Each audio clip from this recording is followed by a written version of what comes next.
Welcome to WKRP Montrose, a radio station masquerading as a podcast about Montrose, Colorado, and the Western Slope. Recording live from the Clear Network studio.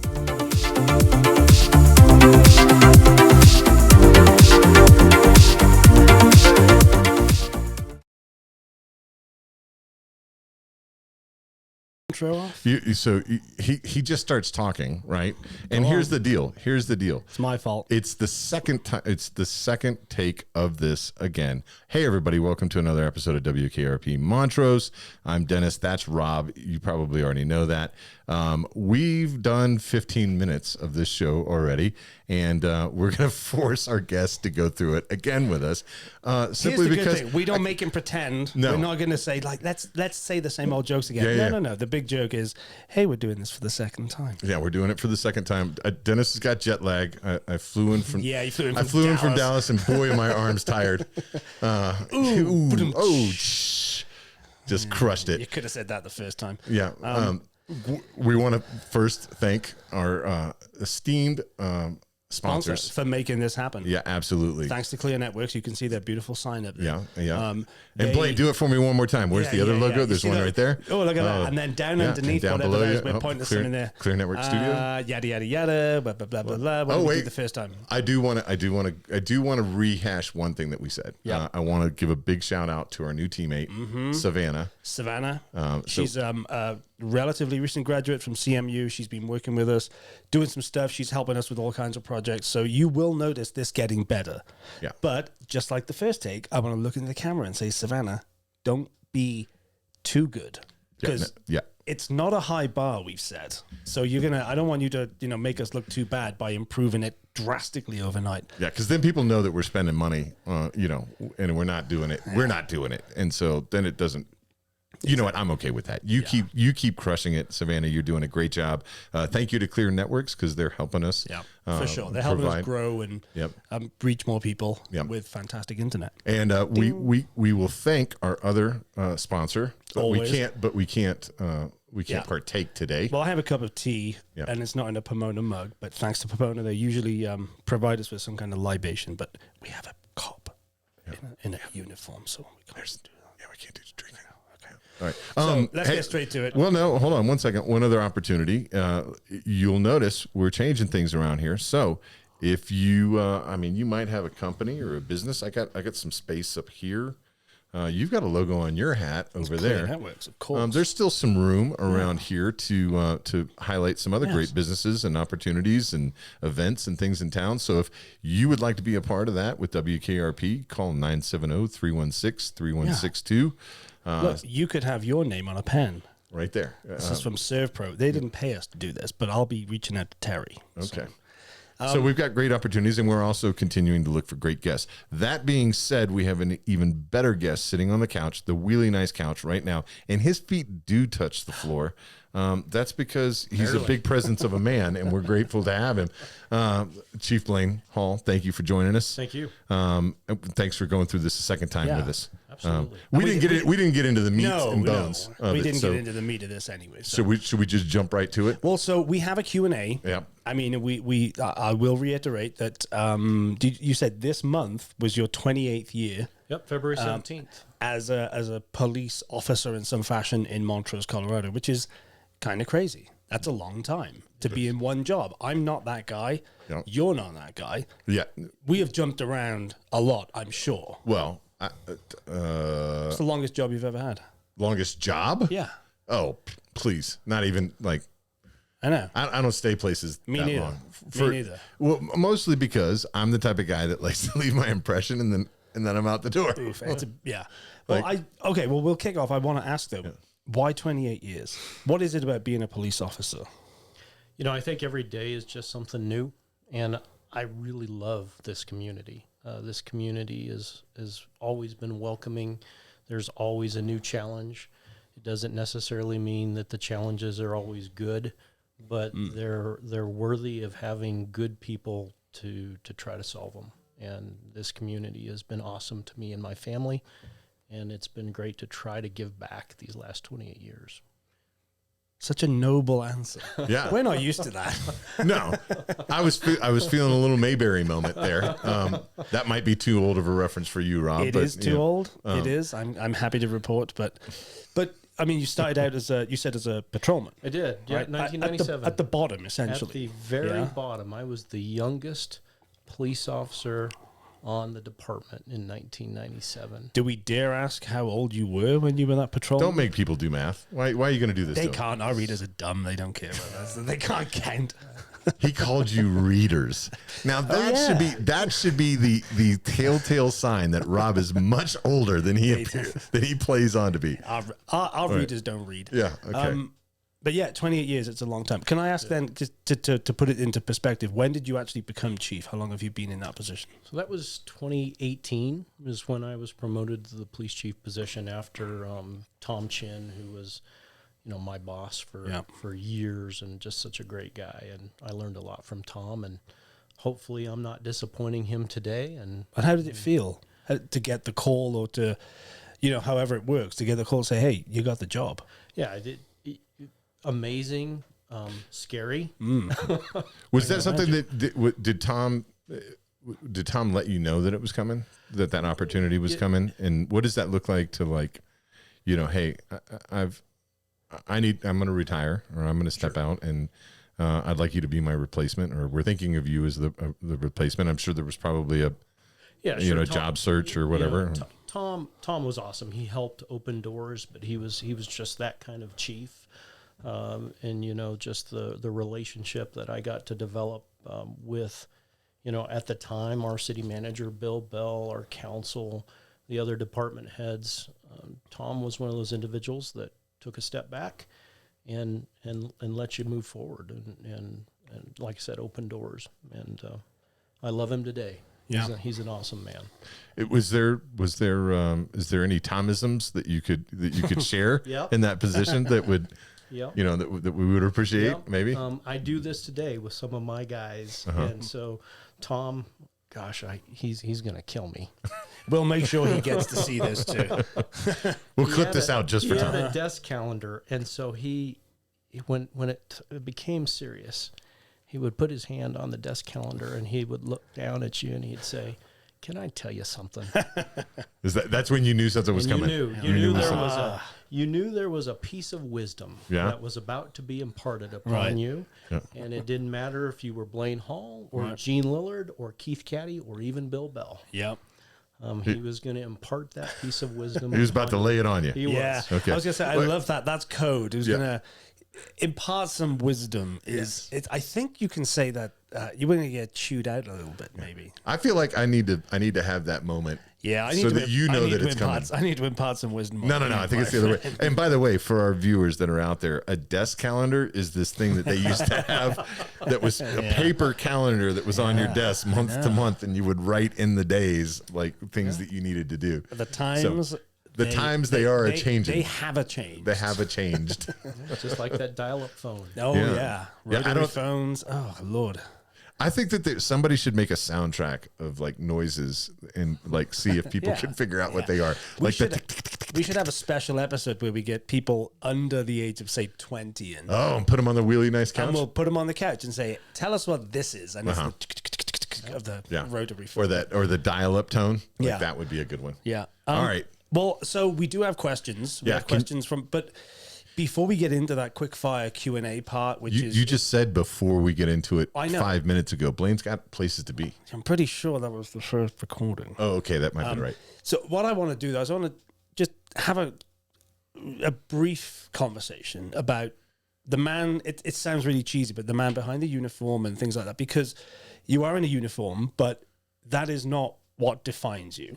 You've been a police officer for 28 years, but it's not, I mean, you have a family, you have hobbies, you have things outside the police force. And so Blaine and I, we had a conversation. Hey, Blaine, be patient. There's a question coming. We had a conversation before this. We've had multiple conversations, as we do with our guests, to say this and that. And I think I want to take a moment to, and I'm sure you can join in, but it's not a job I would want to do. Yeah. And I think it's very easy for people on Facebook and people in the community to cast aspersions and things like that. And I think it's important to take a moment to, I would like you to actually tell us a little bit about what it's like to be a police officer. And I don't want to get too kind of down and dirty with it. Sure. But, you know, the reality is you have to deal with things that the rest of us don't, I guess. And I'm going to leave it up to you to decide what to share. And you can what do you wish people knew about the fact of having to wear that badge and being on, because I think that, let me ask that in a very quick way, but a different way. What is it like when you're wearing the badge, and what do you wish people knew when you're wearing the badge, and what is it like when you're not wearing the badge in your community? I think it transcends. I think the same answer transcends in both. Okay. We're human beings too. And so we will, you know, oftentimes get voicemails or emails or something along the lines where people are pretty darn nasty, you know, and so we have to always carry ourselves professionally. We are above reproach, but we're still human beings. And so those things cause us stress. They cause us heartache. They cause us sadness. More than anything, though, it's their families, too. Our officers' families that get to read some of that stuff, whether that's on Facebook or social media, or, you know, the officer comes home and shares that that day or that story with them. And so you know, the unsung heroes of police officers really are their families that get to go through a lot of that stuff as well. Because, I mean, is it fair to say that, I mean, they didn't sign up for that? That's right. Right? You did. That doesn't mean you deserve anything, but your family definitely didn't. Absolutely. You know, you can be a wife or have kids. They're not part of this, but they are dragged in and drawn into these things too. Yep, to a degree. You said something that I'm not sure either. I don't know if you meant it that way or I misunderstood it, but you said you're beyond reproach. And I do feel like I've been very fortunate that I've had the interactions that I've had with first responders and police officers and firefighters, anybody that's in that position, is, you know, if I do treat you with respect and as a human being, that you are very approachable, that you do have the patience to have conversations, even though you have to be in the moment where you're at, and I hope people appreciate that there's, you know, a time and a place to try to have conversations as well. But do you mean that you are in a position that people feel like you're beyond reproach, or okay? Yeah, no, I think you have to be. You know, police officers are also human, so we make mistakes too.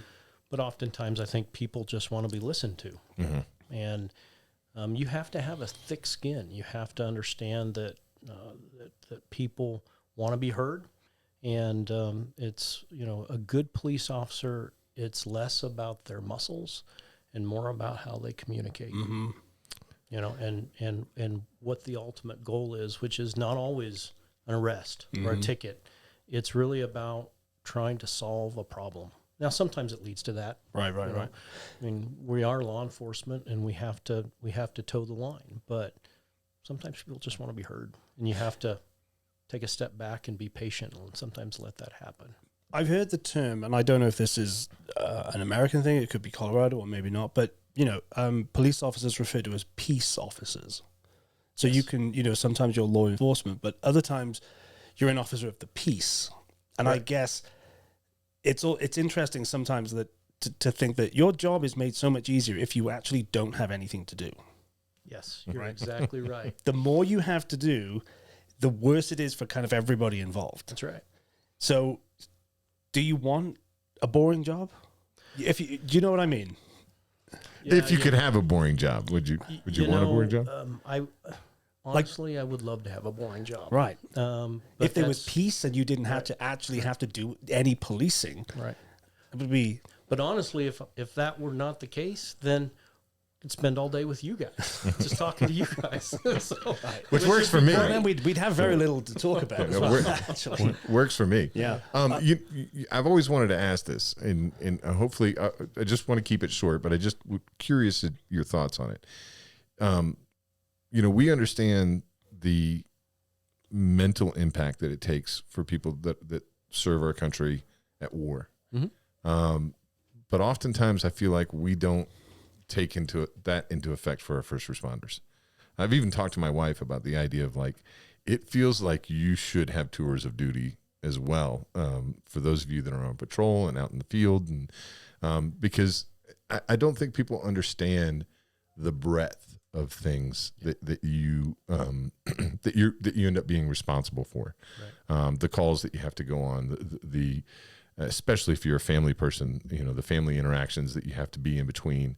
Mm-hmm. There's just a lot that you see, and I feel like that's one thing that's always kind of bothered me, is that I don't feel like there's enough public awareness and understanding that as a career person in this position, you deal with what I would consider to be, somewhat equal trauma, mental trauma, emotional trauma in the field. But yet you don't have a tour that you can kind of sign.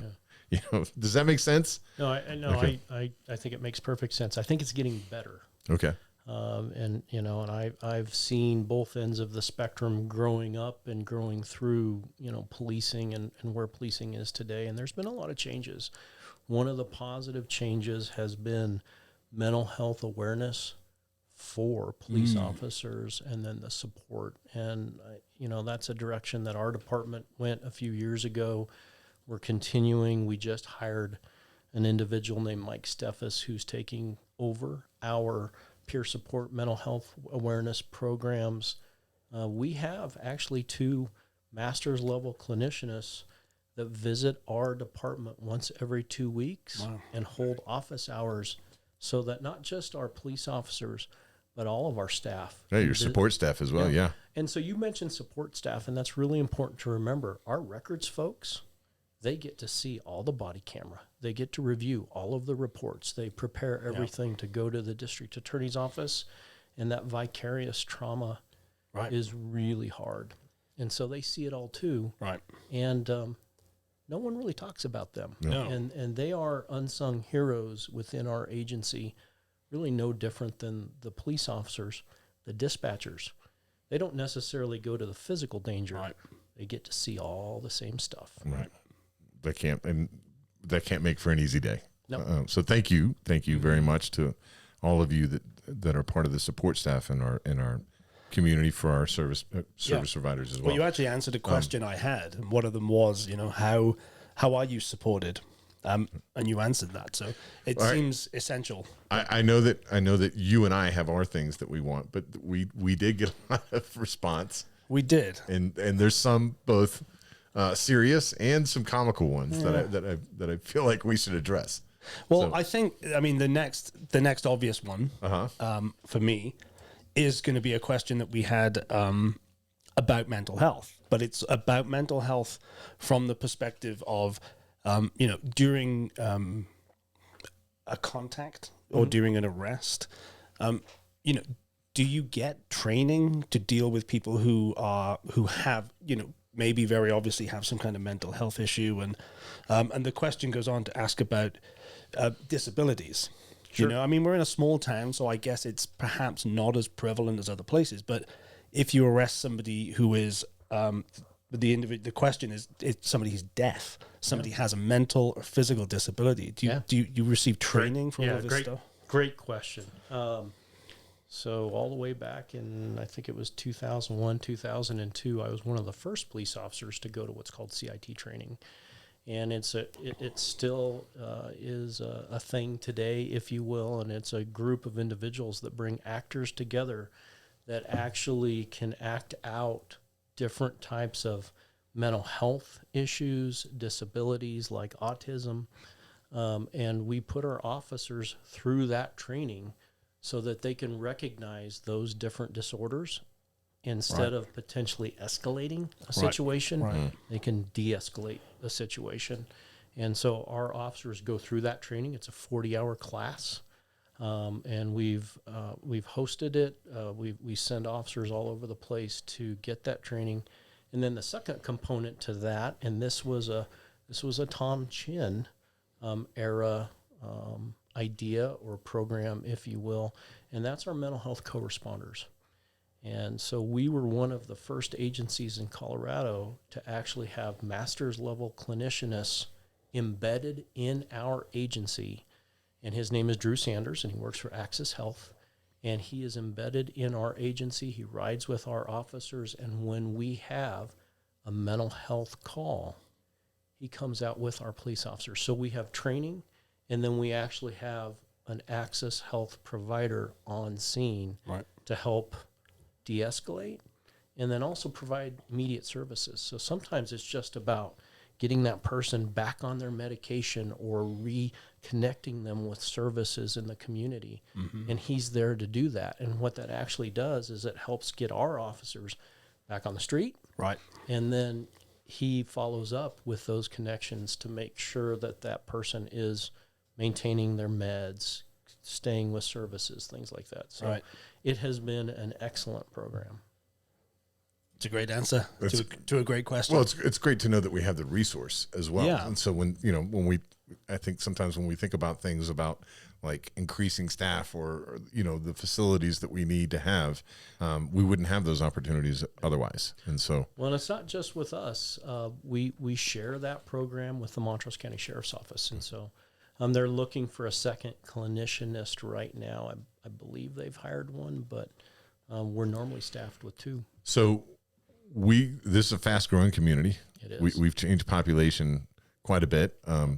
It was, it was growing really fast pre-2008, and then post-COVID or during COVID, it seems like it has accelerated again. Yep. We have a lot of new people into the community, and to Rob's point, it's not just. And it's also not just the people that are in the community and becoming residents in the community. We have a transient community, We do. Both because of the resources and the great outdoors activities that we have, and the fact that 50 is one of the most trafficked highways in the country. In the summer, what does that look like? Like, do we need to grow again? With how are you guys doing? Because you were understaffed for quite a while. But what does that look like now?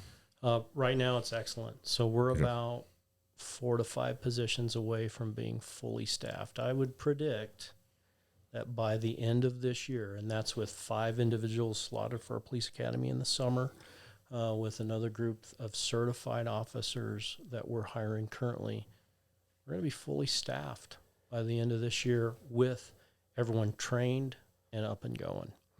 And so that's 62 police officers at full staff. So that's amazing. Is that, in terms of the numbers, 62 versus the population here, is that considered good, compared to other communities of that size? What do we... Sure. So, that's an interesting question. Sometimes some communities use like a metric. I think it's like 1.3 police officers per every 1,000 individuals or something like that. It's really based on... the amount of crime that you have. You may be a bedroom community, so that metric may actually work perfectly.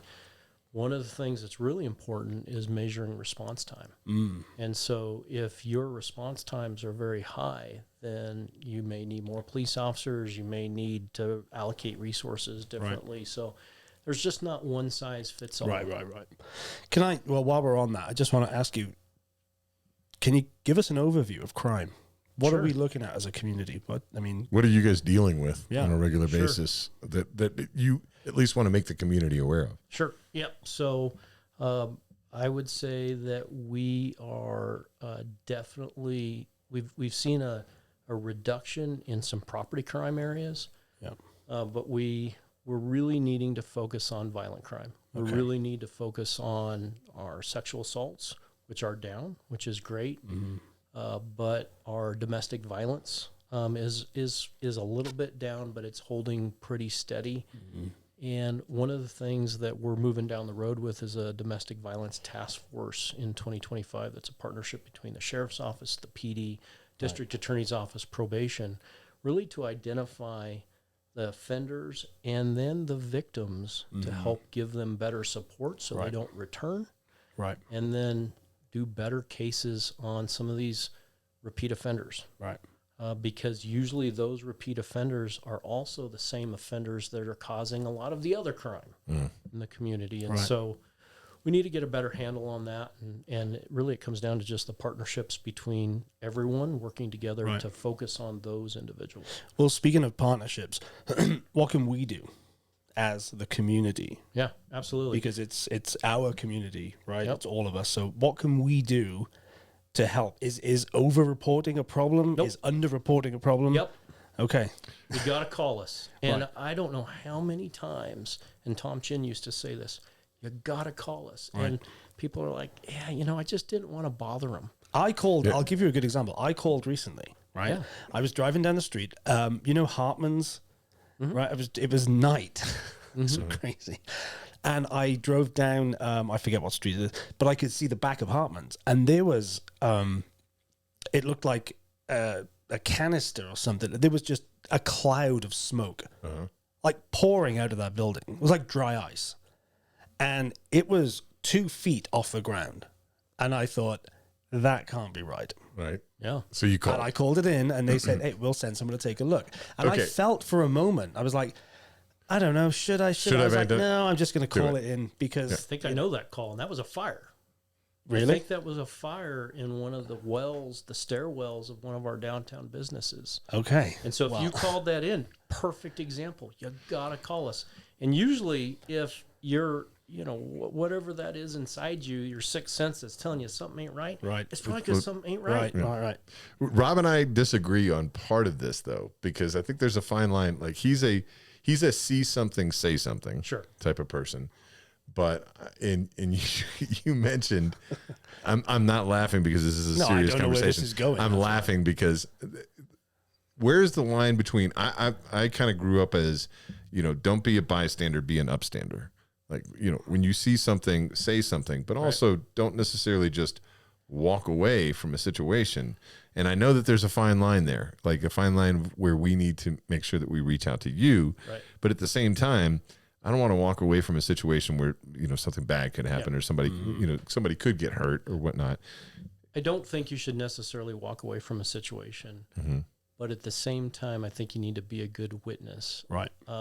Not a participant. Not a participant. And there's two sides to that. One, I will just tell you, in this day and age, people lose it pretty quick. Right. And you don't want to... We're not trained to de-escalate things. Yeah. Right. You don't want to be at the other end of that. The other side of that coin, too, is this. When we show up, we don't know who you are either. Right.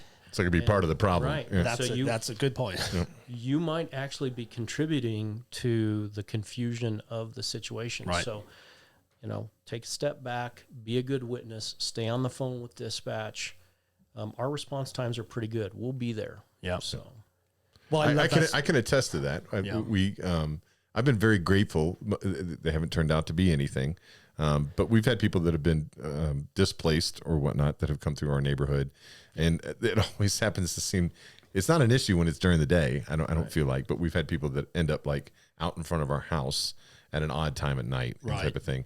And when I have called, I've got nothing but a great response time. Somebody showed up really quickly, and B, a very gracious to the people that they were dealing with, but also to us. So I think if you, like you said, if you see something, don't be afraid to call. I appreciate the point of view of like, be a good witness, because that can be helpful. Well, the thing is, if you don't call, I'm not going to say it's on you, but if you see something and don't say something, how are the police or the first responders, how are they supposed to be effective? Right. We are part of this. It's not your job. It's our job to keep our community safe. So I do want to move on to something because we're running out of time. We're kind of slowly running out of time, but we have a question that's going to lead to something else, and we're going to have to explain something. But so a friend of mine said there has been a bit of an issue recently about the homeless community in Montrose. Now, my friend's question is, he said, I actually don't see many homeless people, and he's interested to hear how that is changing. Well, can you give reference though? Because he gave a reference, or they gave a reference to where they're from. Well, so yes, my friend's from Eugene and lived in Eugene and Portland, right? Which I think they're much bigger places and that kind of thing. But obviously, this leads on to something that we have to address, not necessarily discuss. But there is there's been incident, a thing in Montrose recently with the homeless community and a local church. We'll preface it by saying that the chief can't discuss this too much because it's an ongoing investigation and the courts have not decided. But can you make some kind of comment about this without... Yeah, I can't talk in specifics with the church or with, what we're doing in that regard because you hit it right on the head. Yeah. But I will tell you that the unhoused, transients, that is one of our biggest challenges, not just from the police department, but, from a community perspective. And, of course, you're talking to the 28-year guy who this wasn't an issue here 10 years ago to the degree it is now. Right. And I think terminology is always important. Definitions are always important. We can talk about, what the city is trying to do to spearhead an unhoused coalition to try to bring resources together. Right. Because that's something about our community. We're great at giving. Yeah. But if we could just be great at giving and giving together and pulling resources, what an awesome idea. But you and I were talking before the show, and I said I wish we had this conversation on tape, so I'm going to try to bring it back up. As somebody who's volunteered at food shelters, who's volunteered at homeless shelters, and you get to sit down and talk with people, you start to understand that there's not just a singular personality that's homeless. Right. There are situations where people are homeless for different reasons, and there are people that are homeless by choice, and not just by choice, like adamantly so by choice. And you shared a situation. I don't know if you want to share it again. No, I can absolutely share it again. And that's kind of what I alluded to was definitions. There are folks out there that need help. Absolutely, they need to be able to access services. They need a hand up. And we all need to come together as a community to figure out what that looks like. And sometimes the resources are there. It's just the amount of time it takes to get those folks the resources. There is another group out there, though, and it is a smaller group, but it is a group that commands the most attention, if you will. And those are the transients. So there's a difference between transients who choose to not just choose to live that lifestyle, but actually we had a situation here probably about a year ago where we were, every time our parks get destroyed. And when we have to come in and we have to clean up these situations, and we will talk to trespass sometimes these individuals, but we always try to provide them with resources of here's where you can go to access services. Right. And those folks will take that paper, they crumple it. We have it on body camera. They'll crumple it up in front of us, drop it on the ground, and say, I don't like the rules. Right. I don't choose to live by society's rules. Those are the same people we deal with on a consistent, chronic basis, to the point that those individuals make it worse for the unhoused population who are trying to access services. We will get Shepherd's Hand is a good example that really serves a good mission. And they'll call us saying, we got a problem down here. Right. So even the unhoused who are trying to access services don't want to be around these individuals either. Right. And they're creating a bad name. Right. So it's sometimes it's an oversimplification, right? We talk about the unhoused and the transient community as one, and that we shouldn't really. Sure. There are different, like you said, personalities and people who want help. What can we do as a community? Yeah, I was going to say, I know you can't speak to the situation, but if I asked you more generally, there's a lot of responsibility that goes into trying to house multiple people in a singular location. There's like health issues, health codes. Like, can you just touch on that for a second? Because I think people, sometimes it's hard when people are like, hey, look, these people are trying to do a good thing. Let them do a good thing. Sure. But then there's also parts of the conversation that you don't necessarily understand. And you just gave an example, you can be a food shelter and end up with somebody that may have mental health issues, that might be on a substance issue. And it's like, are you prepared to deal with that? No, you need to call the police to come in to help in those situations. And I think everybody's genuine concerns are genuine and thoughtful, but it's what they don't know in trying to deal with, housing multiple people. And you kind of hit it on the head. What's the end goal? You know, and it's to get individuals on stable footing so that they can be housed and they want to be housed. But there are so many other issues that are in their lives. It could be substance abuse. It could be mental health disorders. And really what it comes down to is wraparound services. It's not just a one-size-fits-all. It's social services. It's mental health services. It's substance abuse treatment. It's all of those things in one place, supporting potentially around supportive housing, if you will. And it's a a graduated step to get people where they need to go, but they have to want that. And so there's a group out there that they don't want that because they're choosing to live the way they do and cause the issues that they do. And I would say that actually those folks that want those services, police department probably doesn't deal with them very often, because we don't even know that they're there, which is potentially unfortunate. So back to my whole, you call us. If you see someone and it's cold and they're sleeping in their car with their kids, by God, you got to call us because we need to know, because we need to help them. We have a couple of questions left. I quite like that we're going to leave this on a bit of a cliffhanger for people, which means that you have to come back. I want to ask you it's not a quick question, but it's kind of going to have to be. Where do you have to enforce the laws that you don't write? You don't make the law, but you have to enforce it. How do you deal with that?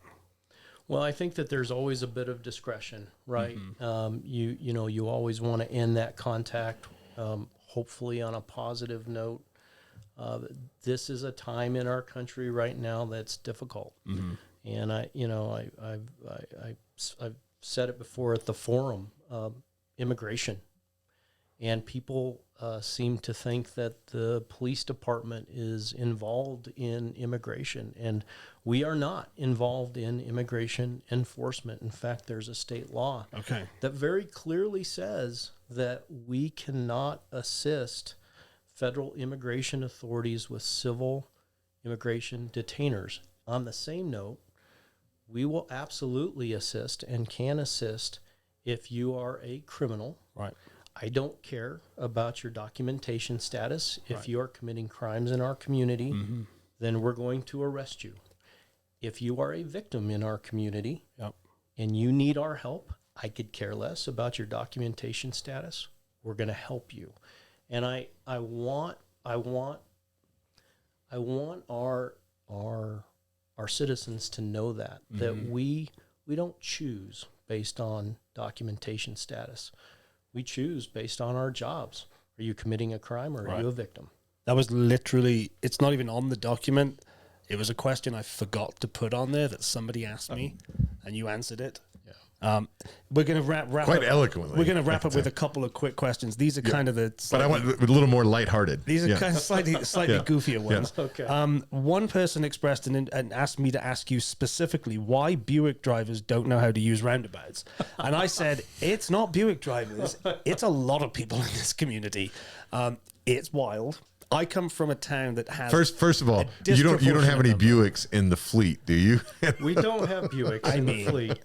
Buicks. I remember a Buick in the fleet. That's we have a lot of roundabouts in my hometown, actually. Do you think Buicks is code word for something else? I don't know. I feel like it is. But anyway, he specified that, and I replied and said, I think there's a lot. I've seen every kind of driver.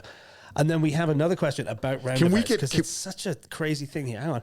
Is with the closure of East Oak Grove for the roundabout construction this spring and summer, is there a plan to enforce speed limits safely in the neighborhoods? I mean, it's kind of a gimme question, really, where traffic's going to be diverted, because speeding, I've noticed it.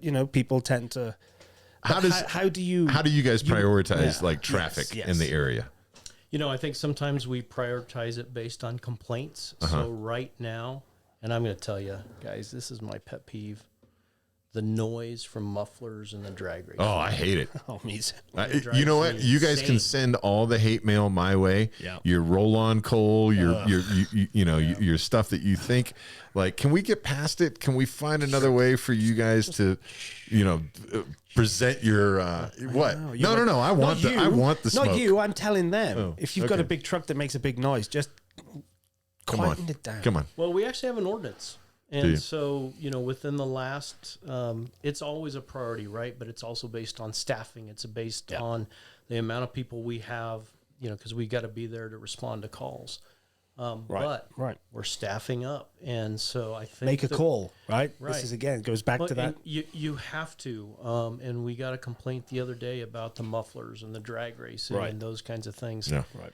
And we're out enforcing it. And so if you are out and you've modified your exhaust in some way, and you are drag racing at 10 or 11:30 at night on a Saturday or on a Friday, and you're waking me up, along with everybody else, you're probably going to get stopped. I have one. I have one that's probably a little bit more serious. Last one. We got to wrap it up. What's the cross street for Townsend and where the Walgreens is, right there in the Wendy's, Oak Grove. Yeah.